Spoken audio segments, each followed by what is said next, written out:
فأرسلنا إليها روحنا فتمثل لها بشرا سويا قالت إني أعوذ بالرحمن منك إن كنت تقيا قال إنما أنا رسول ربك لأهب لك غلاما زكيا قالت أنى يكون لي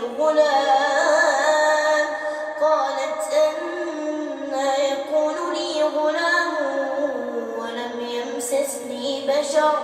ولم يمسسني بشر ولم أك بغيا قال كذلك قال ربك هو علي هين ولنجعله